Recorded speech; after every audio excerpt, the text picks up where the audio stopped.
말씀 사도행전 2장 1절에서 4절 봉독하겠습니다. 오순절 날이 이미 이름에 그들이 다 같이 한 곳에 모였더니 후련히 하늘로부터 급하고 강한 바람 같은 소리가 있어 그들이 앉은 온 집에 가득하며 마치 불의 혀처럼 갈라지는 것들이 그들에게 보여 각 사람 위에 하나씩 임하였더니 그들이 다 성령의 충만함을 받고 성령의 말하게 하심을 따라 다른 언어들로 말하기를 시작하니라. 아멘. 아멘. 사도행전 강의 6번째 시간입니다. 오늘은 사도행전 2장 1절부터 4절의 말씀을 가지고 절기라는 제목으로 함께 나누기를 원합니다. 부제목은 오순절 날이 이미 이르매입니다. 한국의 절기가 몇 개나 되는 줄 아시나요? 예. 한국의 절기는, 전통적인 절기는 24개가 있습니다. 1년을 24수로 나누어서요. 거의 보름마다 한 번씩 절기를 갖고 있습니다. 여러분 잘 아시는 입춘, 입하, 또 입추, 입동, 동지, 하지 이런 것들 있죠. 춘분, 추분, 또 개구리가 겨울잠에서 깨어난다는 경칩 이런 것도 있고요. 전통적 명절은 두 가지를 꼽을 수 있는데요. 하나는 설날이죠. 음력 1월 1일, 그 다음에 한가위, 음력으로 8월 15일, 추석이죠. 이렇게가 한국의 전통적인 명절고 절기입니다. 고국은 그렇고요. 우리가 살고 있는 이 미국 땅은 어떤가요? 이 미국은 역사가 짧습니다. 그러니까 그 짧은 역사 가운데 명절로 지키는 것이 하나는 독립기념일이고요. 7월 4일. 또 하나는 추수감사절입니다. 모두 초창기 미국의 역사와 관련이 되어져 있죠. 이처럼 각 나라와 민족들은 각각 고유의 절기와 명절을 갖고 있습니다. 오늘은 이스라엘의 절기, 이스라엘의 명절에 관해서 살펴보도록 하겠습니다. 오늘 사도행전 2장은요, 이렇게 구성이 되는데요. 오늘 하고 있는 1절부터 4절까지가 오순절 성령 강림 사건을 다루고 있고요. 5절부터 13절까지가 예루살렘의 대소동이 일어납니다. 다음 시간에 다룰 텐데요. 이스라엘 사람들이 이제 소동이 일어나는 거죠. 왜냐하면 방언 때문에 그렇습니다. 14절부터 36절까지는 베드로가 설교하는 베드로의 첫 설교입니다. 성령을 받고 난 다음에 베드로가 첫 설교를 하는데요.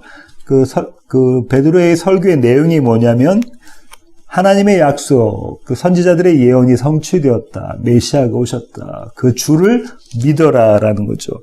이 본문은 제가 두 번에 나눠서 설교하도록 하겠습니다.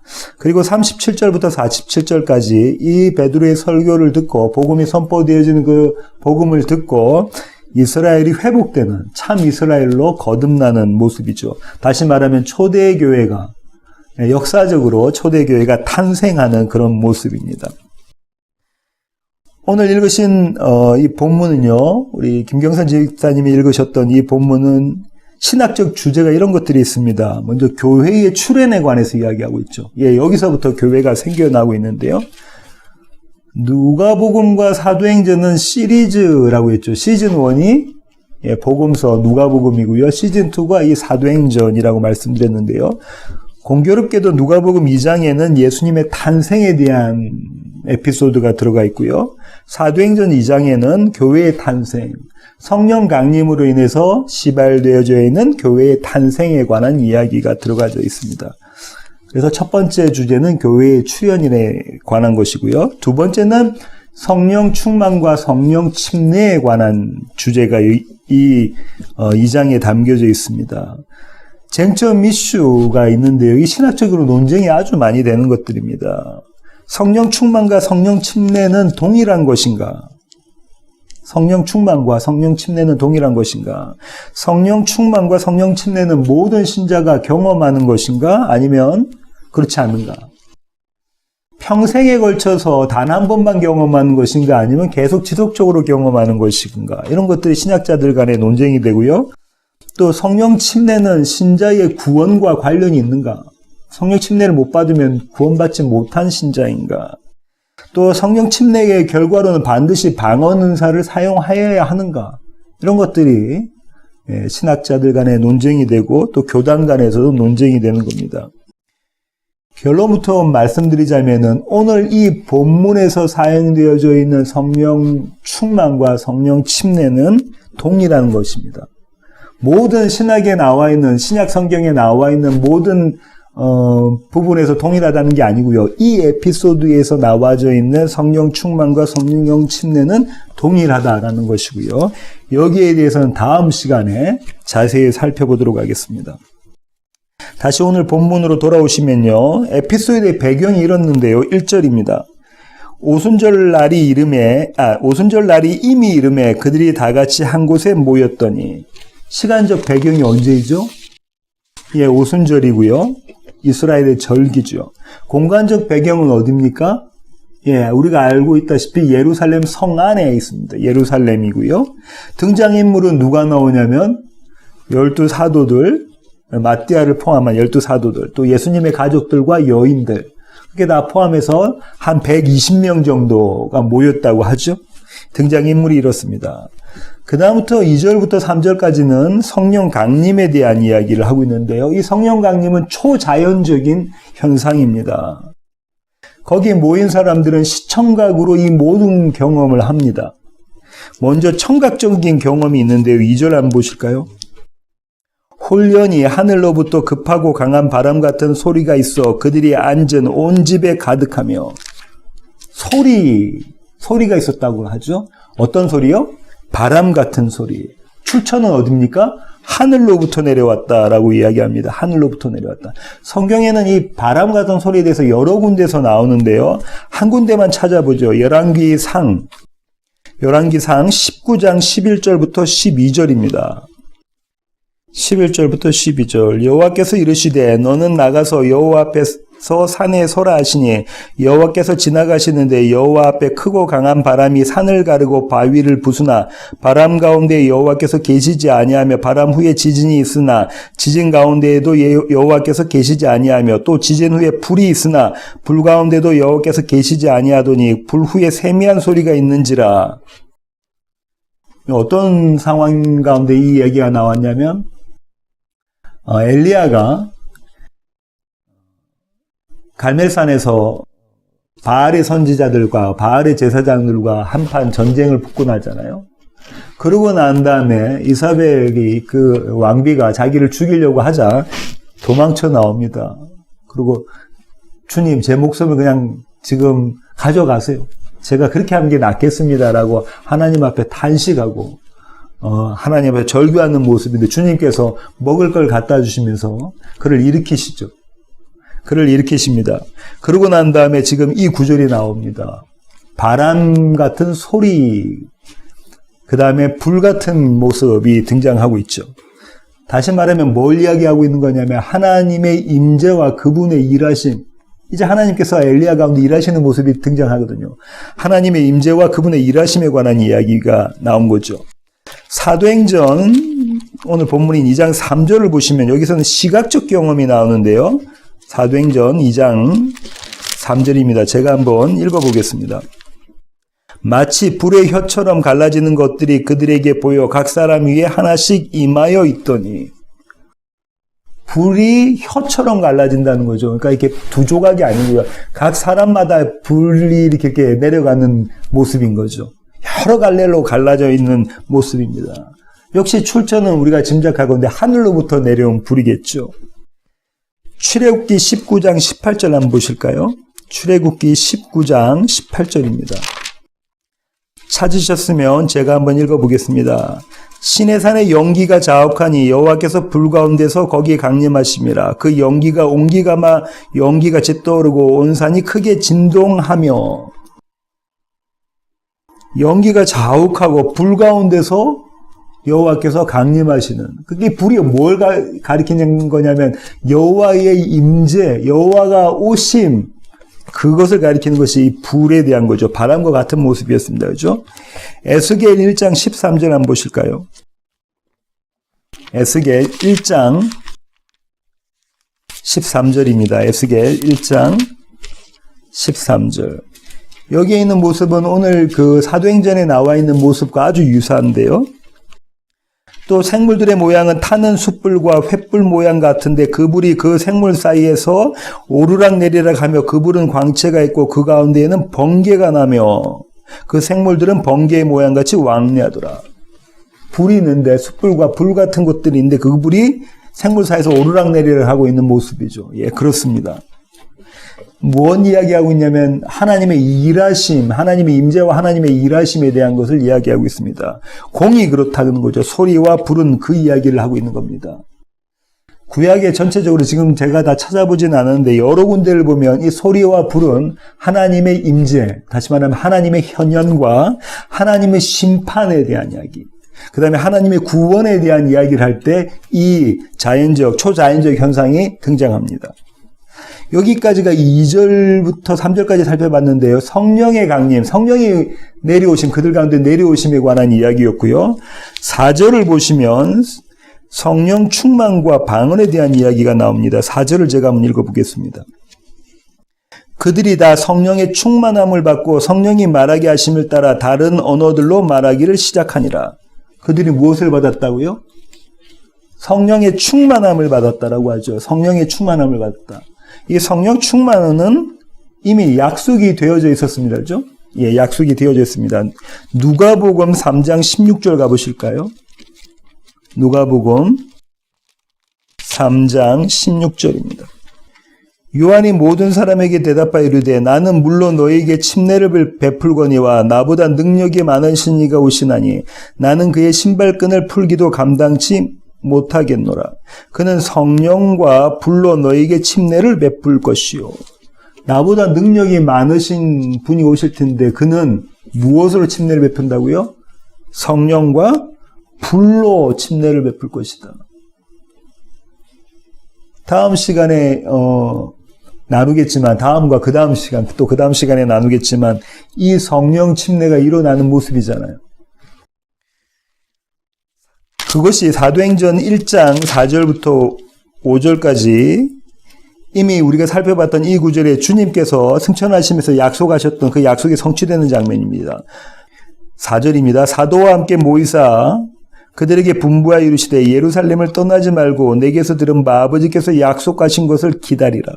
요한은 물로 침례를 베풀었으나 너희는 몇 날이 못되어 성령으로 침례를 받으리라 하셨느니라.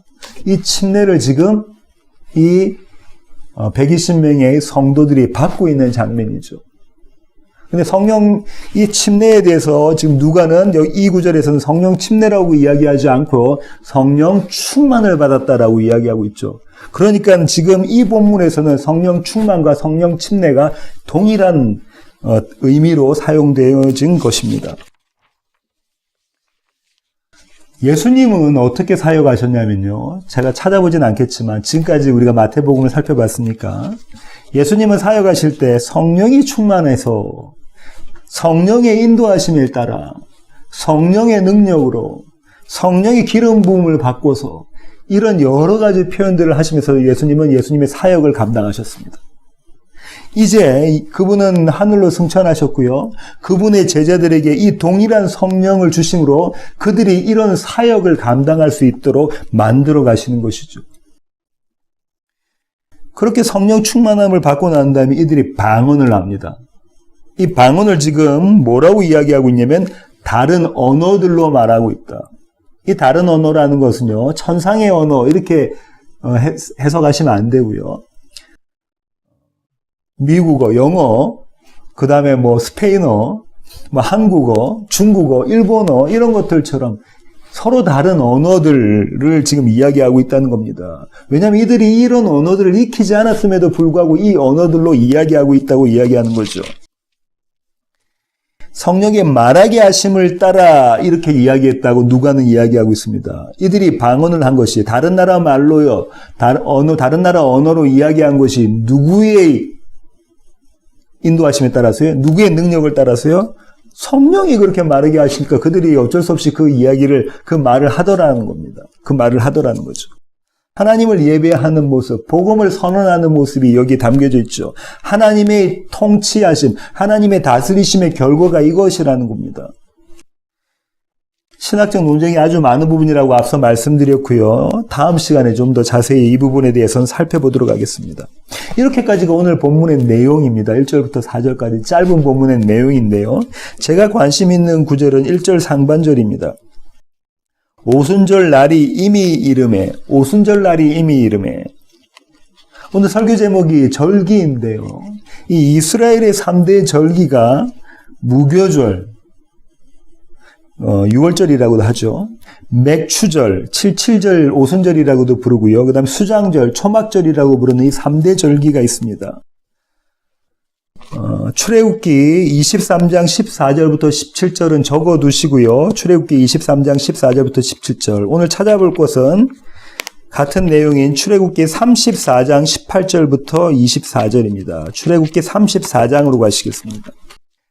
찾으셨으면 제가 한번 읽어보겠습니다. 너는 무교절을 지키되 내가 내게 명령한 대로 아비볼 그 절기에 이래 동안 무교병을 먹으라. 이는 내가 아비볼에 애굽에서 나왔음이니라. 모든 첫 태생은 다 내 것이며 내 가축의 모든 처음 난 수컷인 소와 양도 다 그러하며 나귀의 첫 새끼는 어린 양으로 대속할 것이요 그렇게 하지 아니하려면 그 목을 꺾을 것이며 내 아들 중 장자는 다 대속할지며 빈손으로 내 얼굴을 보지 말지니라. 너는 엿새 동안 일하고 일곱째 날에는 쉴지니 밭갈 때나 거둘 때에도 쉴지며 77절 곧 맥추의 초실절을 지키고 이게 오순절입니다. 새말에는 수장절, 초막절이라고 다 했죠. 수장절을 지키라. 너희의 모든 남자는 매년 3번씩 주 여호와 이스라엘의 하나님 앞에 보일지라. 내가 이방 나라들을 내 앞에서 쫓아내고 내 지경을 넓히리니 내가 매년 3번씩 여호와 내 하나님을 뵈려고 올 때에 아무도 내 땅을 탐내지 못하리라. 제사를 지내러 나올 때, 제사를 지내러 나올 때 빈손으로 나오지 말라고 하죠. 빈손으로 나오지 말고 첫 제물을, 첫 소산물을 가지고 나오라고 이야기합니다. 그 다음에, 24절 보시면요. 이런 말씀이 나오시잖아요. 내가 내 지경을 넓힐 것이다. 우리는 이런 구절 좋아합니다. 우리의 지경을 하나님께서 넓혀주신다. 이런 구절 좋아하는데요. 지경을 넓히는 이유가 뭔가요? 그들이 하나님의 집, 성전에 나와서 제사 드리게 하는 것이 목적입니다. 내가 그렇게 너희들을 이 땅을, 약속의 땅을 지켜내겠다라고 주님께서 말씀해 주고 계시는 것이죠. 몇 번 나오나요? 3번 하나님 앞에 서라고 합니다. 하나님 앞에 너희를 보이라고 이야기를 하죠. 하나님 앞에 성전 제사를 드리라는 겁니다. 이스라엘의 모든 남자들은 1년에 3번 이 제사를 드려야 된다라고 말씀하고 계시는 것이죠. 이 어떤 분위기인 그 모습이냐면 이런 겁니다.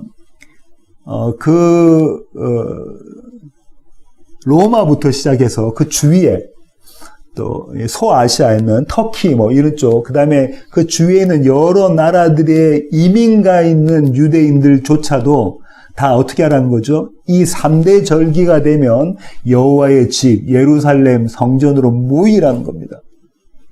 마치 중국이 춘절되면은 온 이 사람들이 엄청난 인구가 자기 고향으로 돌아가는 것처럼 그 모습입니다. 이 일을 반드시 너희가 지켜라라고 주님께서 말씀하셨습니다. 이 일을 지키지 않으면 너희는 이스라엘에서 끊겨질 것이 너희는 이스라엘이 아니야 이렇게까지 주님 말씀하고 계시는 거거든요. 같은 내용의 구절이 신명기에서도 나오는데요. 신명기 구절 한번 더 찾아보겠습니다. 신명기 16장 1절부터 보시겠습니다. 신명기 16장 1절부터 한번 보실까요?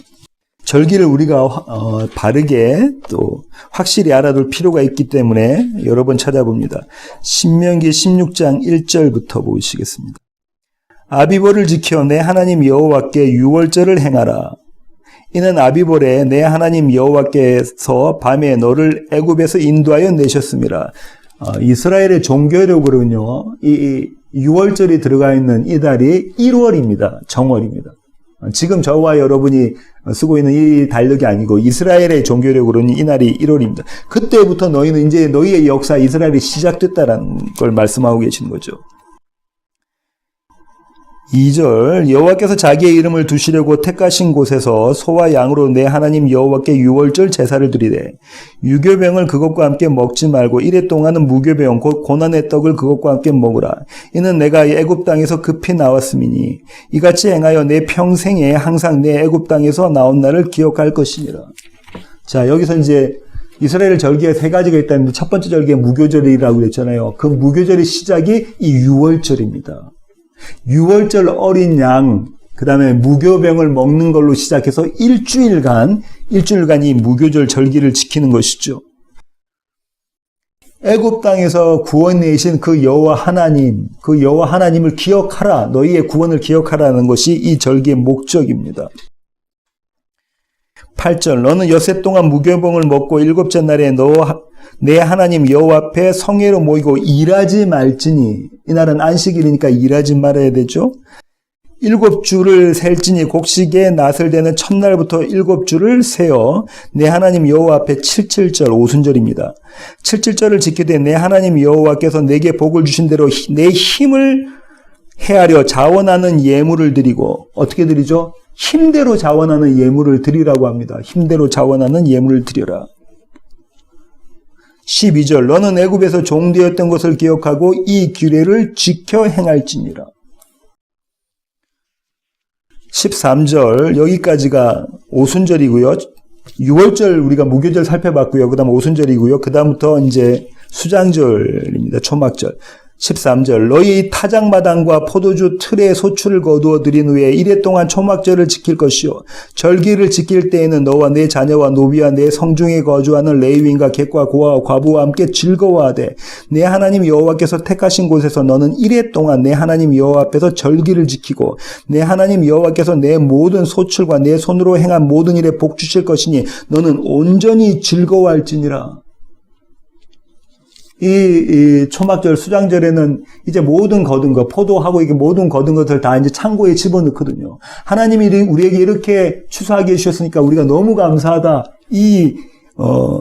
감사의 개념이 여기 안에 담겨져 있잖아요. 너희는 하나님께서 복 주신 것에 대해서 감사해라. 온전히 그걸 즐거워해라. 16절. 너희 가운데 모든 남자는 1년에 3번 곧 무교절과 칠칠절과 초막절에 내 하나님 여호와께서 택하신 곳에서 여호와를 배웁되 빈손으로 여호와를 배웁지 말고 각 사람이 내 하나님 여호와께서 주신 복을 따라 그 힘대로 드릴지니라. 꼭 이 3번은 이스라엘 모든 남자들, 이스라엘 모든 사람들은 꼭 이 3번은 여호와의 성전에 와서 예배를 드리라, 제사를 드리라는 겁니다. 이 그렇지 않으면 너희는 이스라엘이 아니다라는 거예요. 너희는 이스라엘이 아니다. 제사 없는 이스라엘은 없다라고 주님께서 지금 말씀하시면서 뭐라고 말씀하시냐면 너희에게 복을 주신 대로 그 힘대로 정성껏 힘을 다해서 뭘 드려라? 채물을 드리라. 예물을 드리라고 하는 겁니다. 교회에서는 또 이런 구절들이 심하게 강조되기도 하고요. 또 이 구절은 우리가 힘대로 헌금하라 이런 것이 아니라고 하면 또 헌금을 안 하기도 하죠. 힘대로 드리는 제물, 힘대로 드리는 예물이 뭘까요? 첫 소산물, 첫 열매가 누구일까요? 예수 그리스도로 드려지는 유월절 어린 양, 하나님의 유월절의 어린 양으로 드려지는 예배가 아니면 안 된다. 그걸 힘대로 드리라는 겁니다. 그 이야기를 하고요. 이 제사 없이는 너희가 이스라엘이 아니야. 참 이스라엘이 아니야. 이 말씀을 해주고 계시는 것이죠.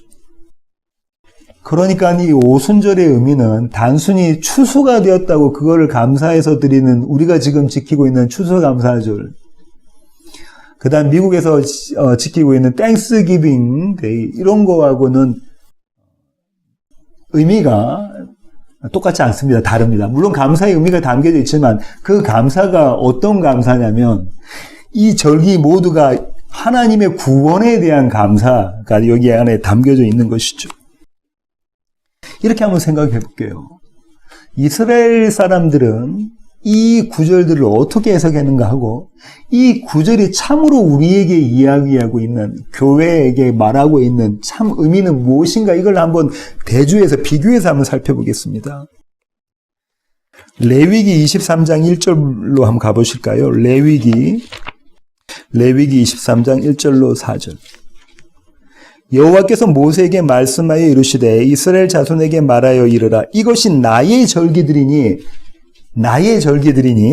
너희가 성회로 공포할 여호와의 절기들이니라. 너희가 모여야 될 절기라는 거죠. 거룩한 모임으로 모여야 될 절기. 엿새 동안은 일할 것이요 일곱째 날은 쉴 안식일이니 성회의 날이라. 너희는 아무 일도 하지 말라. 이는 너희가 거주하는 각 처에서 지킬 여호와의 안식일이니라. 이것이 너희가 그 정한 때에 성회로 공포할 여호와의 절기들이니라. 이 절기 때 뭐 하지 말라고요? 일하지 마라. 너희의 일함으로, 너희의 수고함으로, 너희의 열심으로, 너희의 지혜로 누릴 수 있는 안식이 아니다. 6월절부터 시작합니다. 5절 한번 보실게요. 5절과 6절입니다. 첫째 달, 종교력이라고 말씀드렸고요. 이렇게 시작합니다. 이스라엘은 그 한 해를, 첫 해를. 첫째 달, 열 나흔 날, 1월 14일. 저녁은 여호와의 유월절이요. 또 여호와의 유월절이라고 이야기하고 있습니다. 이달 15째 날은 여호와의 무교절이니 하루 지난 그 다음 날부터 무교절이 시작되죠. 이래 동안 너희는 무교병을 먹을 것이요. 누룩이 들어가지 않는 무교병을 이래 동안 먹게 됩니다. 이게 무교절, 유월절의 의미입니다.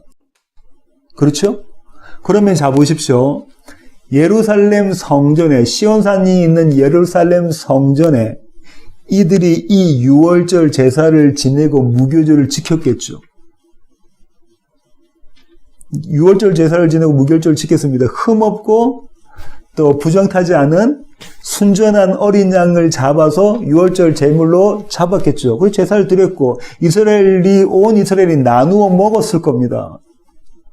그날 그렇게 했을 거라고. 왜냐하면 이렇게 하지 않으면 너희가 이스라엘이 아니야. 나에게로부터 끊어질 거야. 너희는 나의 백성이 아니라고 말씀하셨기 때문에 모든 이스라엘은 이 약속을 지켰을 거고요. 성전에 있는 제사장들과 또 레위인들과 대제사장들은 이 제사를 드렸을 겁니다. 그 레위기 23장을 붙잡아 두시고요. 누가복음 22장 1절로부터 2절 한번 보실까요?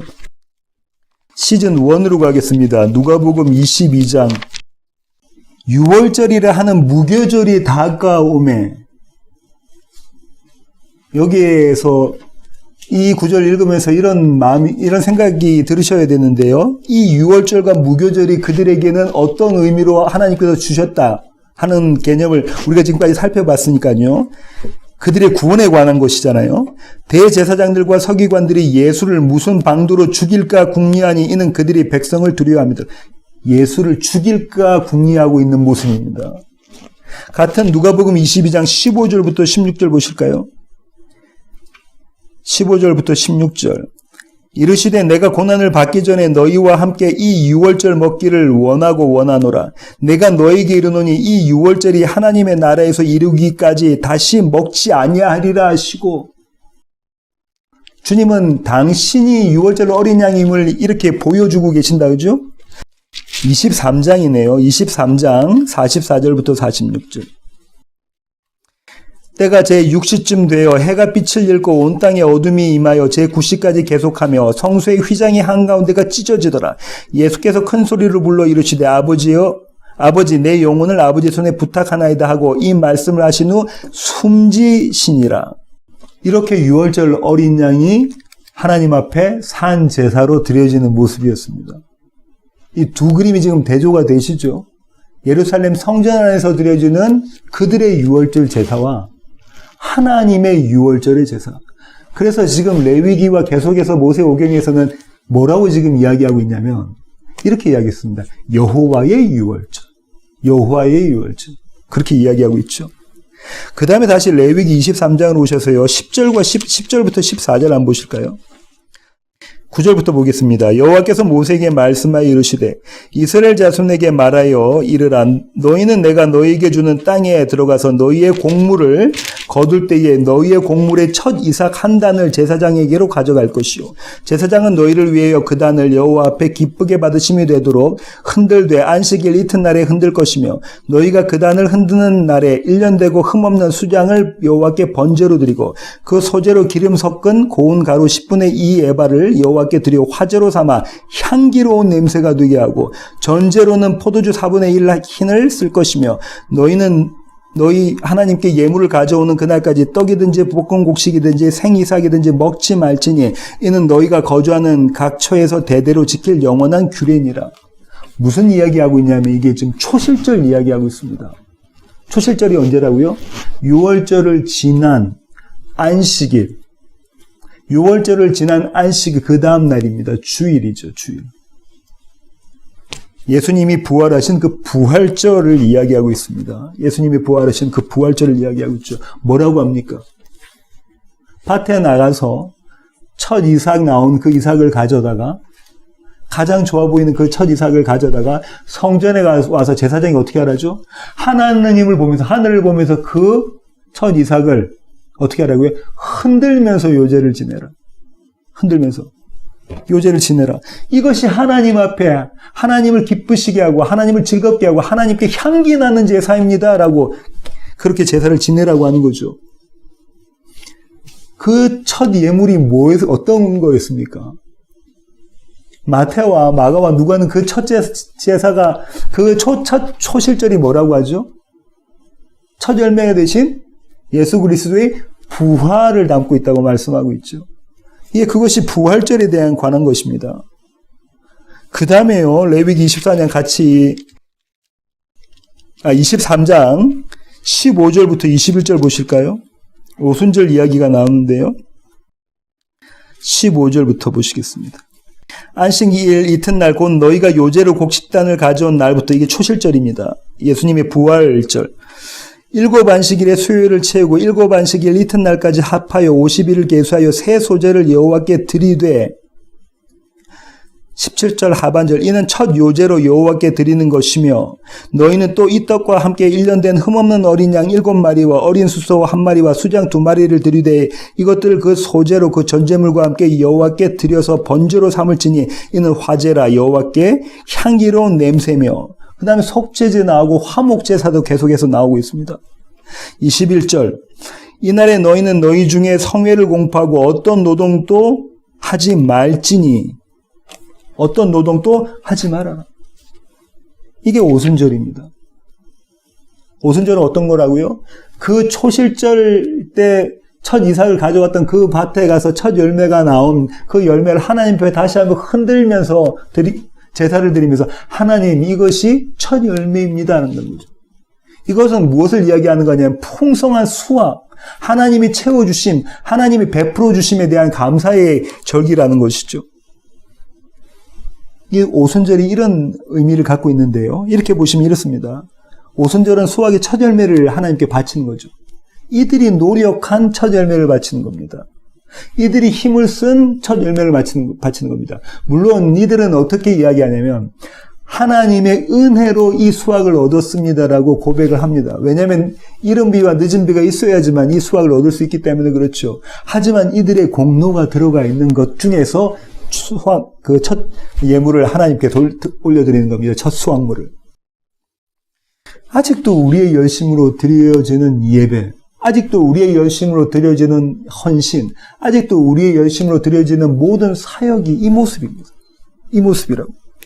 그런데요, 주님께서는 우리 여호와 하나님께서는 어떻게 하셨냐면요, 이 오순절날 성령을 우리에게 부어주심으로 어떻게 이 오순절을, 이 77절을 해석을 하셨냐면요, 하나님께서 만들어내신 그 수확물로 우리의 어떤 공로가 없이 하나님께서 만들어내신 그 수확물로 우리로 하여금 드리게 하는 겁니다. 그 예배 드리게 하는 것이 이 오순절인 것이죠. 하나님의 열심이 첫 열매가 되는 것이 이 오순절입니다. 오늘 설교의 결론을 맺도록 하겠습니다. 설교 제목의 부제목이요, 오순절 날이 이미 이르매라고 제가 부제목을 정했는데요. 오순절 날이 이미 이르매. 이르매라는 이 단어를 헬라에서 찾아보면 어떤 의미가 있냐면요. 그날이 왔다라는 거죠. 이제 영어로는 to approach 하는 겁니다. 그날이 이제 다 왔다라는 겁니다. 근데 이게 또 어떤 뉘앙스도 갖고 있냐면 영어로는 to fulfill이라는 뉘앙스를 가지고 있어요. 그날이 찼다. 좀 더, 그 감성을 살려서 이야기한다면 그날이 꽉 찼다는 거예요. 어떤 날이? 이 오순절, 하나님께서 하늘로부터 쏟아져 부어 내리시는 이 오순절의 은혜가 꽉 찼다는 거예요. 이제 이 꽉 찼다. 이제 바로 그때다. 어느 때요? 하나님의 카이로스의 때, 하나님의 때, 하나님이 계획하시고 작정하시고 하나님이 약속하신 그때가 이제 꽉 찼다.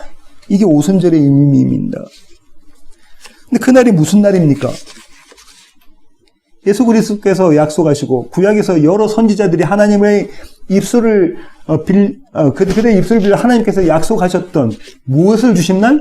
성령을 주신 날, 성령이 충만해진 날, 성령으로 침례를 받은 날, 그 오순절이 왔다라는 거죠. 이렇게 한번 생각해 볼게요. 그런데 그들이 성령 충만과 성령 침례를 받는 것이 가능한가? 구약의 입장에서는요, 그들이 성령 충만을 받을 수가 없어요. 구약의 입장에서는요, 그들은 성령 침례를 받을 수가 없습니다. 출애굽기 40장 35절 보실까요? 출애굽기 40장 34절 35절. 구름이 회막에 덮이고 여호와의 영광이 성막에 충만하며 뭐라고요? 여호와의 영광이 여호와의 임재가 성막에 충만하니까 어떻게 했답니까? 35절. 모세가 회막에 들어갈 수 없었으니 이는 구름이 회막 위에 덮이고 여호와의 영광이 성막에 충만함이었으며. 모세가 어디 못 들어갔다는 거예요? 성막 안에 들어가지 못했다. 왜요? 여호와의 영광이 충만했기 때문에, 여호와의 임재가 충만했기 때문에, 성령이 충만했기 때문에 그렇게 못 들어갔다는 거죠. 왜요? 모세는 죄인이기 때문에 그렇습니다. 모세는 죄인이기 때문에 그렇습니다. 여기만 그 구절이 있는 게 아닙니다. 역대하 7장 2절 보시겠습니다. 역대하 7장 1절과 2절인데요. 찾으셨으면 제가 한번 읽어보겠습니다. 솔로몬이 기도를 마침에 불이 하늘에서부터 내려와서 그 번제물과 제물들을 사르고 여호와의 영광이 그 성전에 가득하니. 언제죠? 지금 솔로몬이 하나님 앞에 성전을 봉헌하는 장면인데 지금 어떻게 하느냐면 오늘 그 성령 강림이 나타난 이 현상과 동일한 현상이 여기 나타나죠. 솔로몬이 기도를 마치며 불이 하늘에서부터 내려와서 그 번제물과 제물들을 사르고 여호와의 영광이 그 성전에 가득하니, 성령이 충만하더니 하나님의 임재가 가득하더니 2절 여호와의 영광이 여호와의 전에 가득함으로 제사장들이 여호와의 전으로 능히 들어가지 못하였고. 제사장들이 어떻게 있다고 하죠? 성전 제사를 드려야 되는데 제사장들이 그 안에 들어가지를 못했다는 겁니다. 왜요? 여호와의 영광이 충만하니까, 성령이 충만하니까, 하나님의 영이 그 가운데 충만하니까 제사장들도 그 가운데 들어가지를 못했다. 성전에 들어가지 못했다는 거예요. 모세도 그 안에 들어가지 못하고 제사장들도 그 안에 들어가지 못했다. 왜? 그들은 모두 죄인이니까. 그런데요, 오늘 본문 사도행전 2장에 성령이 그들에게 충만히 임했다고 합니다. 성령이 그들에게 충만히 임해졌다고 하는 거예요. 4절 한번 보실까요? 사도행전 2장 4절. 그들이 다, 한 사람도 빠짐없이 그들이 다 성령의 충만함을 받고, 이 성령의 충만함이라는 시제가 헬라어로 부정과거 직설법인데요. 이거는 헬라어는 시상이 중요하다고 말씀드렸죠. 에스펙이 중요하다고 말씀드렸는데 이런 에스펙 갖고 있습니다. 짧은 시간에 격렬하게 부어져서 가득 찬 것. 무언가 막 우리가 비가 올 때 이럴 때 있잖아요. 앞이 안 보일 정도로 쏟아 부어질 때가 있잖아요. 마치 그런 표현, 그런 시상을 갖고 있는 겁니다. 지금 성령이 그렇게 그들에게 쏟아 부어진 장면입니다. 폭발적인 힘에 의해서 쏟아 부어지고 있어요. 그들이 저항할 수 있을까요? 120명의 성도들이 저항할 수 있습니까? 이 은혜를? 이 성령의 충만을 그들이 저항할 수 있나요? 아니, 나는 안 받을래요. 할 수 있나요? 아니요. 그렇게 할 수 없다는 거예요. 왜? 하늘로부터 쏟아지는 은혜였기 때문에 그럴 수 없다는 것입니다. 무엇이 쏟아졌기 때문에? 성령이 쏟아졌기 때문에, 하나님의 영, 그리스도의 영이 그들에게 쏟아 부어졌기 때문에 그렇다는 거죠. 왜 그렇게 그들에게 성령이 쏟아 부어졌을까요? 왜 그들에게 성령이 모세도 제사장들도 성령 충만이 두려웠고 그 성령 충만을 경험하지 못했는데 왜 그들에게는 이 성령 충만이 쏟아져 부어졌을까요? 마치 폭발적인 힘처럼 폭우가 쏟아지듯이 그렇게 그들에게 쏟아 부어졌을까요? 왜냐하면요, 그들이 곧 성전이기 때문에 그렇습니다. 그들이 성전이기 때문에 그렇습니다. 하나님이 그들 가운데 거하시기 때문에, 그들이 하나님의 집이기 때문에 그렇습니다. 이사야 32장 15절 보시겠습니다. 이사야 32장 15절입니다. 마침내 위에서부터 영을 우리에게 부어주시리니 광야가 아름다운 밭이 되며 아름다운 밭들을 숲으로 여기게 되리라. 마침내 오순절이 이르매 마침내 때가 되어서 위에서부터 영이, 하나님의 영, 그리스도의 영, 성령이 우리에게 쏟아부어 주시리니 그때 어떻다고요? 광야가 어떤 겁니까? 사막이에요. 생명이 없는 곳입니다. 풀 한 폭이 없는 그 사막, 그 가운데 그것이 생명으로 차고 넘치더라. 생수 때문에 생명으로 차고 넘치더라. 아름다운 밭이 되며 심지어 어떻게 됐다고? 그 아름다운 밭이 숲이 되더라. 이 텍사스에서는 잘 볼 수 없는 숲이 되더라. 이 약속이 오늘 성취되고 있는 장면입니다. 말라기 선지자의 약속을 한번 볼까요? 말라기 3장 1절부터 4절입니다. 찾으셨으면 제가 한번 읽어보겠습니다. 만군의 여호와가 이르노라. 보라, 내가 내 사자를 보내리니 그가 내 앞에서 길을 준비할 것이요 또 너희가 구하는 바 주가 갑자기 그의 성전에 임하시리니 곧 너희가 사모하는 바 언약의 사자가 임할 것이라. 주님이 어디에 임하신다고요? 성전에 임하실 것이다. 주님이 하나님의 집 베델에 임하실 것이다 라고 이야기하고 있잖아요. 그가 임하시는 날을 누가 능히 당하며 그가 나타나는 때에 누가 능히 서리요. 우리가 그걸 저항할 수 없다. 거부할 수 없다. 왜? 하늘로부터 쏟아지는 강력한 힘에 의해서 하늘로부터 쏟아지는 것이기 때문에 네가 그걸 저항할 수 없다. 그는 금을 연단하는 자의 불과 표백하는 자의 잿물과 같을 것이라. 그가 은을 연단하여 깨끗하게 하는 자같이 앉아서 레위 자손을 깨끗하게 하되 금, 은같이 그들을 연단하리니 그들이 공의로운 제물을 나 여호와께 바칠 것이라. 공의로운 제물을 나 여호와께 바칠 것이다. 그때의 유다와 예루살렘의 봉헌물이 옛날과 고대와 같이 나 여호와께 기쁨이 되려니와. 뭐라고요? 그들이 공의로운 재물, 이 부정한 재물은 아니고 그들이 만들어낼 수 있는, 그들이 생산해낼 수 있는, 그들의 열심으로 뭔가 해낼 수 있는 그런 재물 아니고 공의로운, 의로운 재물, 순전하고 흠없는 거룩한 그 재물로 하나님께 바친대요. 그 성전에서요. 그 재물이 누구라고요? 예수 그리스도로 그들이 바칠 것이니 그 재물이 나에게, 이 여호와께 기쁨이 될 것이다. 기쁨이 되는 봉헌물. 그렇게 그들은요, 오순절 날 수확의 첫 열매를 바치는 날에 하나님께로부터 온전히 받은, 오롯이 하나님께로부터 받은 그 예물을 다시 하나님께 돌려드리는 것, 이것이 예배입니다. 이것이 저와 여러분이 드려야 될 예배입니다. 그렇게 우리는요, 하나님의 절기를 지켜갑니다. 그렇게 절기를 지켜가는 하나님의 집, 하나님의 성전인 것이죠. 마지막 한 구절 찾아보고 마치겠습니다. 요한복음 14장 16절부터 20절입니다. 요한복음 14장 16절부터 20절. 내가 아버지께 구하겠으니 그가 또 다른 보혜사를 너희에게 주사 영원토록 너희와 함께 있게 하리니, 영원토록 너희와 함께 있게 하리니 그는 진리의 영이라. 세상은 능히 그를 받지 못하니 이는 그를 보지도 못하고 알지도 못함이라. 그러나 너희는 그를 아나니 그는 너희와 함께 거하심이요 또 너희 속에 계심이겠습니다. 누가 성령을 안다고요? 누가 하나님의 영 그리스도의 영을 안다고요? 우리 안에 그분이 계심으로 우리가 그분을 안다는 거예요. 그분이 먼저 우리 안에 와 계심으로 우리가 그분을 안다는 겁니다. 내가 너희를 고아와 같이 버려두지 아니하고 너희에게로 오리라. 조금 있으면 세상은 다시 나를 보지 못할 것이로되 너희는 나를 보리니 이는 내가 살아있고 너희도 살아있겠음이라. 주님 승천하시고 난 다음에 모든 세상은 주님을 보지 못하지만 성령이 우리 가운데 계시고 그분의 영이 우리 가운데 계시니 우리가 곧 하나님의 집 성전이 되어서 우리가 누굴 본다고요? 예수 그리스도를 본다는 거예요. 단 한순간도 놓치지 않고 우리가 예수 그리스도 그분을 우리가 본다. 그 거룩한 봉헌물을 우리가 본다. 마지막 20절.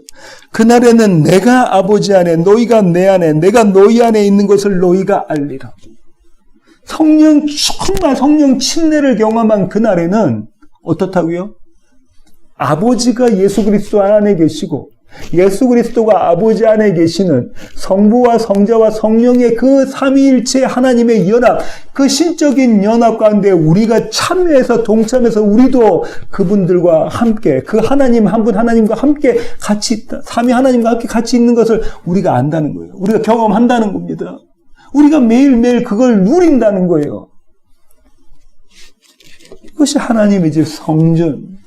이것이 우리가 절기를 지켜야 되는 의미라고 주님께서 말씀해 주고 계십니다. 내가 영원히 너희를 떠나지 않고 내가 영원히 너희를 떠나지 않겠다. 그렇게 영원히 임마누엘 하나님이 지금 우리와 함께 하신다라는 그 임마누엘을 경험하는 자들을 성경은요 거룩한 무리 성도 교회라고 부릅니다. 저와 여러분은 이런 성도 교회입니다. 기도하시겠습니다. 주님 그렇습니다. 하나님, 우리는 우리의 열심으로 절기를 지키려 합니다. 우리가 만들어내는, 우리가 생산해낼 수 있는 것들로 하나님께 드리려고 합니다. 그리고 하나님 기쁘시죠? 하나님 즐거우시죠? 제가 대견스러우시죠? 라고 하나님 앞에 자랑합니다. 하지만 하나님, 이스라엘이 지켜왔던 그 모든 절기들은 잘못된 것, 거짓된 것, 바르지 않은 것임을 저희들이 알았습니다. 주님께서 원하시는 여호와의 절기가 무엇인지를 오늘 깨달았습니다. 이 여호와의 절기를 지키는 우리 세워지는 교회 모든 지체들 되게 하시고 그렇게 예수 그리스도 하나님의 집이 되어지는 그렇게 성전이 되어지는 우리 모든 지체들 되게 주님 저희들을 붙잡아 주시옵소서. 이제는 우리 주 예수 그리스도의 놀라우신 구원의 은혜와 하늘아버지의 크고 극진하신 사랑과 우리 안에 내주하셔서 참 성전되게 만들어 가시며 그것으로 여호와의 절기를 지켜가게 만들어 가시는 성령님의 충만하심이 이제 주님 앞에 머리 숙인 세워지는 교회 모든 성도들 머리 위에 이제로부터 영원토록 함께 하시기를 예수 그리스도의 귀하신 이름으로 간절히 축원하옵나이다. 아멘.